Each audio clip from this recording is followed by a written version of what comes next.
Outro dia uma esposa disse assim para mim: meu marido quer que eu pratique sexo com ele, mas logo pela manhã ele diz que não ama minha mãe, não gosta do meu pai, não suporta a minha família. Como é que eu vou transar com ele à noite? Então, preste atenção que a desonra, o desrespeito faz com que a atração morra. Gal. A palavra do Senhor diz assim em Hebreus 13:4: digno de honra entre todos seja o matrimônio, bem como o leite sem mácula, porque Deus julgará os impuros e adúlteros, né? Provérbios 6:32 diz: mas o homem que comete adultério não tem juízo. Todo aquele que assim procede a si mesmo se destrói. Jesus, em Mateus 5:28, disse: eu, porém, vos digo que todo aquele que olhar para uma mulher para cobiçar, já em seu coração cometeu adultério com ela. Nós temos um caso na Bíblia de um homem que ficou conhecido como o homem segundo o coração de Deus, o maior salmista das Escrituras. Talvez ninguém adorou a Deus melhor do que ele, Davi. Davi teve um problema na jornada, teve um acidente de percurso com Betseba. E olha que Davi tinha 10 esposas legítimas, não é? 10 esposas legítimas, e ele se envolveu com Betseba. Por que que os homens traem? Eu quero aqui dar para vocês 7 causas não neuróticas do adultério. Eu não estou justificando e nem racionalizando o erro. Preste atenção. A primeira causa não neurótica do adultério é a insatisfação sexual no casamento, que pode levar à busca de compensação. É a insatisfação sexual no casamento que pode levar à busca de compensação. É interessante que o apóstolo Paulo, escrevendo para a igreja de Corinto, no capítulo de número 7, 1 Coríntios, não é? 1 Coríntios, capítulo de número 7, no verso de número 2, ele diz: Digo que, por causa da imoralidade, da prostituição, cada homem tem a sua própria esposa e cada mulher tem o seu próprio marido, que o marido conceda à esposa o que lhe é devido e também, de igual modo, a esposa ao seu marido. A esposa não tem poder sobre o seu próprio corpo, e sim o marido, e também, de igual modo, o marido não tem poder sobre o seu próprio corpo, e sim a esposa. Não se privem um ao outro, a não ser talvez por mútuo consentimento, por algum tempo, para se dedicarem à oração, depois retomem a vida conjugal, para que Satanás não tente vocês por não terem domínio próprio. Ou seja, o que Paulo está dizendo aqui é que uma vida sexual plena e ajustada serve de prevenção contra o adultério. Eu digo sempre para os casais que nós podemos facilitar ou dificultar a ação do diabo no nosso casamento. E o próprio Paulo reconhece no verso 5, para que Satanás não tente vocês por não terem domínio próprio. Por isso se ajustem, se entendam, certo? E aqui eu gostaria de estar falando para todas as mulheres do Brasil, certo? Insatisfação sexual no casamento pode sim vulnerabilizar ou o homem ou a mulher, expondo a tentação. E aí fica mais fácil para o diabo, certo, fazer o que ele quer. A segunda causa não neurótica do adultério é a perda de atração pelo companheiro ou pela companheira, quando o desejo sexual vai ficando reprimido e as fantasias vão se multiplicando até levar ao adultério, entendeu? A perda de atração. O que faz com que a mulher perca a atração pelo homem? O desrespeito, a desonra, a ignorância, a estupidez, a ausência, a falta de camaradagem, né? E vice-versa. E quando se perde a atração por causa desse desrespeito, fica bastante complicado, né? Outro dia uma esposa disse assim para mim: meu marido quer que eu pratique sexo com ele, mas logo pela manhã ele diz que não ama minha mãe, não gosta do meu pai, não suporta a minha família. Como é que eu vou transar com ele à noite? Então, preste atenção que a desonra, o desrespeito faz com que a atração morra. Uma outra coisa que também pode levar à perda de atração é o relaxo. falta de higiene, entendeu? A falta de cuidado com o corpo, a obesidade, não por causa de um problema, mas sim por desleixo, descuido, tá? Tudo isso tem que ser contado. A terceira causa não neurótica do adultério é a excessiva absorção no trabalho, que pode produzir no outro uma sensação de rejeição e abandono. Quantas mulheres dizem, ele me abandonou? Quantos homens dizem, ela me abandonou, priorizou mais o trabalho, priorizou mais a igreja, priorizou mais os amigos, me abandonou. Preste atenção, gente, a excessiva absorção no trabalho. Eu costumo dizer que o trabalho é necessário, o trabalho é bom, o trabalho é importante, mas se for demais, prejudica. Certo? Tudo que é demais é patológico, tudo que é demais é prejudicial. Então você precisa prestar muita atenção. Eu lembro de um homem que perdeu a esposa e ele disse, eu perdi a esposa porque eu queria ficar rico. Então eu perdi minha mulher de vista atrás de dinheiro. Olha só o problema. A quarta causa não neurótica do adultério é o tédio, que vem da repetição, da rotina e que gera indiferença sexual e emocional. Eu gosto daquela ideia do cara que disse, eu casei 5 vezes com a mesma mulher. Eu casei 5 vezes com a minha mulher. Em vez de ele trocar de mulher, ele fez realmente um novo casamento. Se ele estava casado, por exemplo, há 35, 40 anos, de período em período ele renovava a lua de mel, ele fazia uma festa, ele pintava a casa, ele mudava as coisas e casava de novo com a mesma mulher. Entendeu? Isso é criatividade. A gente precisa ser criativo na relação de casal, senão realmente o relacionamento cai na mesmice, cai no tédio. E quantos casais estão vivendo isso? Extensos períodos de ausência, quinta causa não neurótica do adultério. Extensos períodos de ausência. A pressão do estar longe de casa durante longos períodos de tempo pode ser esmagadora. Por exemplo, vocês sabiam que aqueles homens que trabalham lá na plataforma da Petrobras, no meio do mar, eles ficam 15 dias lá na plataforma e 15 dias em casa. 15 dias lá na plataforma e 15 dias em casa. Boa parte desses homens tem problema no casamento. Boa parte dos homens tem problema no casamento. Presta atenção, gente. 15 dias lá na plataforma, 15 dias em casa. Cara, isso não vai dar certo. Eu não sei. O casal precisa se entender, precisa dar um jeito, porque isso é complexo. Isso é complicado. Por exemplo, muitos pilotos de avião têm problema. Muitos caminhoneiros têm problema. Muitos médicos que fazem plantão têm problema. Extensos períodos de ausência pode ser uma causa não neurótica para um adultério. Doenças físicas de vários tipos ou gestações sucessivas que faz com que a mulher não possa atender uma necessidade sexual do homem é uma causa não neurótica do adultério. A ausência de temor a Deus, para mim, é a principal de todas. Eu quero dizer para você que nada justifica um pecado de adultério. A gente pode facilitar a ação do diabo, vulnerabilizando a relação, e quando realmente não se dá atenção devida para isso. Agora, o que segura e sustenta o homem, casado, bem casado ou não, é o temor a Deus.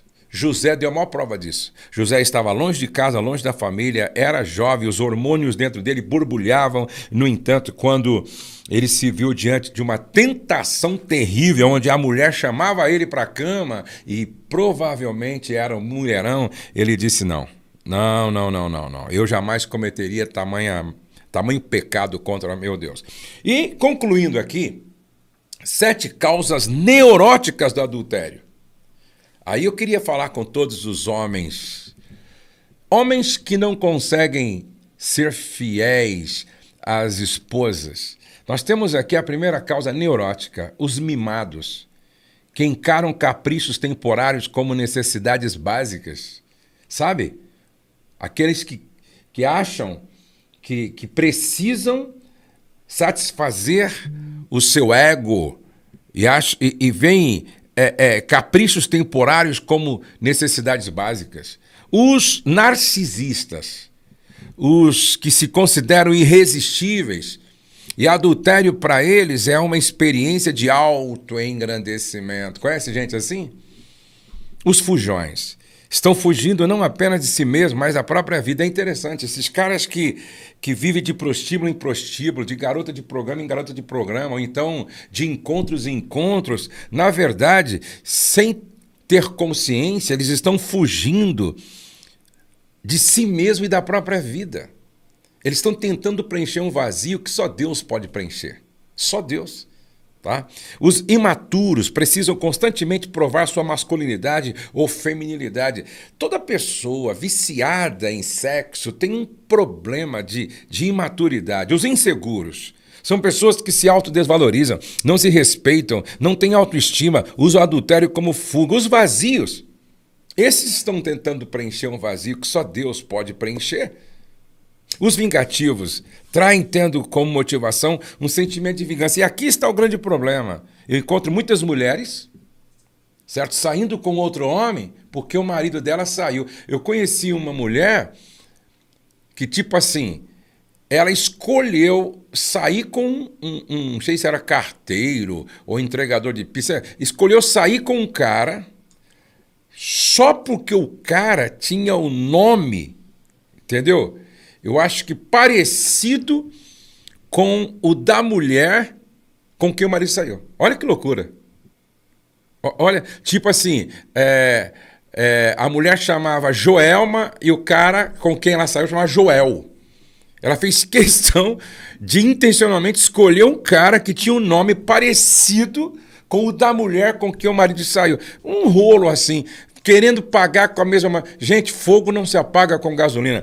Um homem e uma mulher traído que tenta, certo, provar para o outro que pode também, que atrai também, e trai, está perdendo a própria dignidade e a própria honra, sabe? Está perdendo a dignidade e a própria honra. Você não pode tentar resolver um problema criando 10 outros problemas, entendeu? Você não pode fazer isso. Tentar resolver um problema criando 10 outros problemas. Não faça isso. Não faça isso, ok? Aqui uma outra pergunta. 20 anos de casado, aguentei até onde pude, até ficar doente de tanta tristeza. Dei entrada no divórcio e mandei ele pro inferno. Estou errada de mandar para o inferno? Está, né? Está, de mandar para o inferno. O perdão, né, é a melhor coisa para tudo. Eu ouvi que, às vezes, o chão não produz pedras o suficiente para nós tacarmos em alguém. Uhum. Então é melhor perdoar. Uhum. Né? Agora, se a pessoa conversou e a pessoa continua na prática, né? Aí ela está ali inserida naquele contexto, então a decisão é dela. Uhum. Mas de mandar para o inferno, não aconselho, não. E aí, Edson, como é que está? Tudo bem? Tudo bem, graças a Deus. Muito prazer, Edson, ter me atendido o convite. Assim, sempre, como sempre, eu faço quase em cima da hora, né? Amém. Prazer é todo nosso. É difícil dizer não. Ô Edson, e esse assunto aí é um assunto muito importante, não é? Sim, muito importante, porque casamento é algo muito sério. E quando nós optamos por casar, nós optamos por algo muito sério. Uhum. Que Deus zela muito pela nossa família. Uhum. Então, o casamento é muito sério. E dentro de tudo que o senhor falou, o casamento é um ser vivo, pastor. Uhum. E como todo ser vivo, ele precisa ser regado, cuidado, alimentado, para não cair na mesmice. E o senhor citou ali Hebreus 13:4, digno de honra seja entre todos o matrimônio. Só que no versículo 1 fala que nós devemos conservar o amor fraternal. Além de ser marido e esposa, somos irmãos em Cristo. E filhos do mesmo pai. Filhos do mesmo pai. E como eu conservo? Desenvolvendo uma teologia que edifica, que constrói dentro de casa, que exalta, que aproxima. Se eu não alimentar o meu casamento, não cuidar, ele vai estar suscetível ao adultério.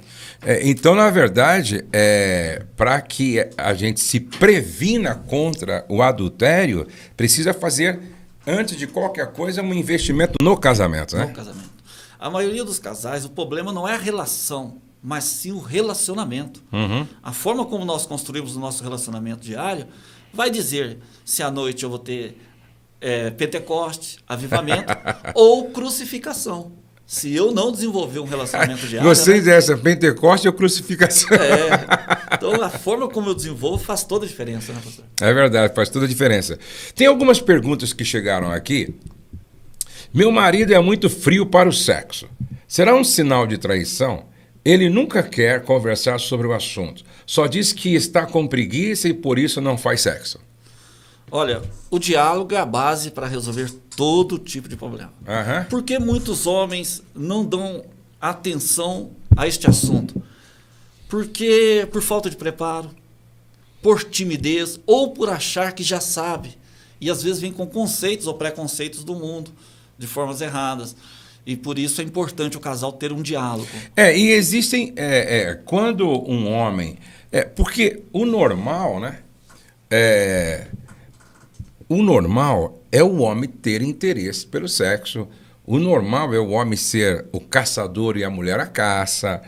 O normal, na maioria das vezes, é o homem tomar a iniciativa. Esse é o normal. Então, quando o homem não procura a mulher, né? Quando o homem não procura a mulher, quando o homem não tem interesse pelo ato sexual, existem muitas causas, né? Por exemplo, um cara que está viciado em pornografia, em masturbação, ele não vai ter disposição para ter relação com a mulher.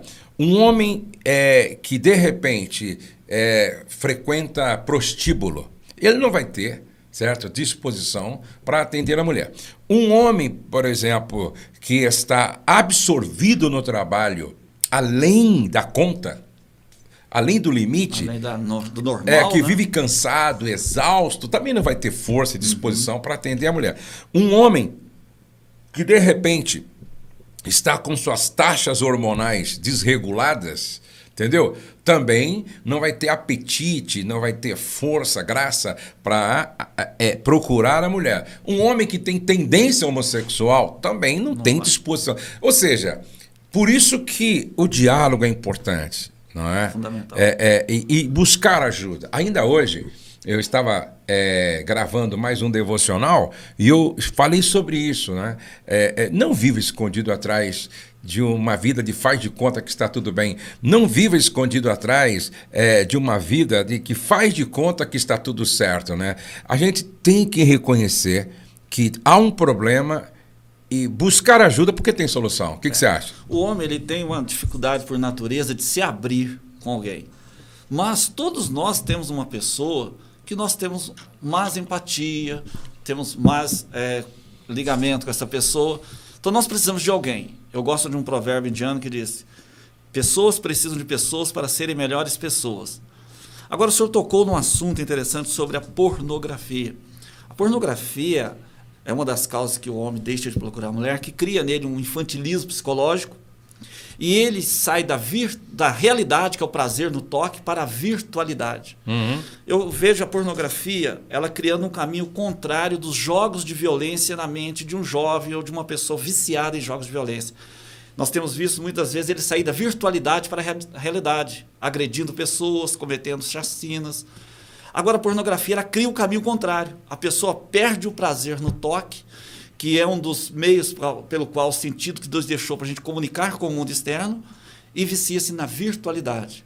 Então, eu vejo um grande problema também, a pornografia. A pornografia.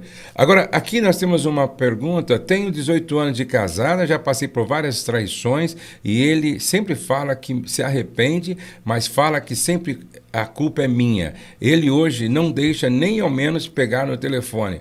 Será que tem cura? Sim, nós cremos que sempre tem cura, né? Nada é impossível para Deus. Conversar, né? O diálogo é fundamental. E esse monitoramento dele, às vezes a gente enxerga no outro aquilo que a gente está fazendo, né? Que a gente está vivendo. Mas cura sim. Um equilíbrio, eu acho que o senhor citou sobre a espiritualidade. A sexualidade, ela marca o homem, tanto o homem quanto a mulher, psicologicamente, fisicamente e espiritualmente. Se eu estiver bem espiritualmente, todas as outras áreas vão bem. Então, acho que o segredo é nós nos aproximarmos mais do Criador. Aqui ela fala sobre várias traições. Outro dia, alguém disse assim, quem ama trai? Aí eu respondi, trair ou não, é muito mais uma questão de integridade do que de amor. Você está me entendendo? Então, não é questão de amor, é uma questão de caráter. É uma questão de integridade. E aí, se a pessoa teve um vacilo, a pessoa se descuidou e teve um vacilo, é uma coisa.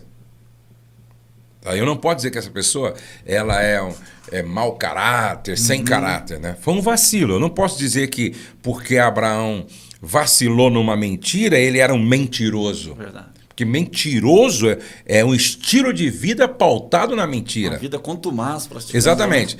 Então não pode dizer que esse cara ele é um adúltero inveterado, né? Não. Ele pecou, ele errou pontualmente, foi um vacilão. Agora, aquele que vive na prática do adultério, aí já é uma coisa bem complexa. Eu tenho dito para as mulheres, vocês têm que se posicionar, tá? Vocês têm que se posicionar, porque aceitar conviver com um homem que vive na prática do adultério é aceitar um abuso psicológico, pô. Entendeu? Eu não queria isso para minha filha. E penso que Deus não quer isso para nenhuma das suas filhas. Então a mulher tem que ter uma conversa séria com esse homem para que ele também decida a vida dele, porque assim não pode continuar. Verdade. Aqui nós temos um outro...